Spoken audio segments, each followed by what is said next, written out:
आपने अपने जीवन में कभी तलवार खरीदी है? क्या देखकर तलवार खरीदते हैं? उसकी मयान देखकर या उसकी धार देखकर? अरे मैं भी कैसा प्रश्न पूछ रहा हूं आपसे। ये आवश्यक थोड़ी कि आप कोई योद्धा या क्षत्रिय हो। ये भी हो सकता है कि आप कोई व्यापारी, कोई छात्र या शिक्षक हो। तो चलिए मैं आपसे ये पूछता हूं कि आप नए वस्त्र कैसे खरीदते हैं? क्या उसका रंग रूप देखकर खरीदते हैं या उसकी गुणवत्ता देखकर?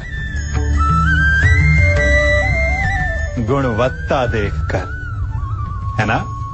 ठीक उसी प्रकार जब आप किसी मनुष्य से मिले तो उसके रंग रूप पर मत जाइए, उसका आचरण समझने की चेष्टा कीजिए, उसकी मेधा, उसकी प्रतिभा का मूल्यांकन करने का प्रयास कीजिए।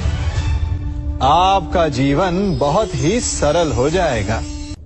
आप सब ने अपने जीवन में एक कहावत तो सुनी ही होगी कि एक चुप 100 को हराए। सुनी है ना? और इसीलिए कई बार हम जीवन में चुप रहते हैं, मौन रह जाते हैं, क्योंकि यह सत्य है कि एक मूर्ख के लिए मौन रहने से अधिक श्रेयस्कर उत्तर और कुछ भी नहीं हो सकता। परंतु क्या जीवन में सदैव मौन रहना, सदैव चुप रहना क्या उचित होता है? नहीं।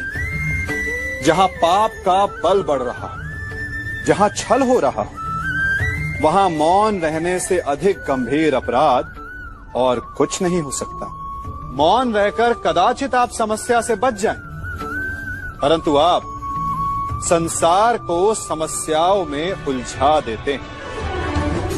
इतिहास साक्षी है कि पापियों के उद्दंडता ने संसार को इतनी हानि नहीं पहुंचाई जितना कि सज्जनों के मौन ने पहुंचाई।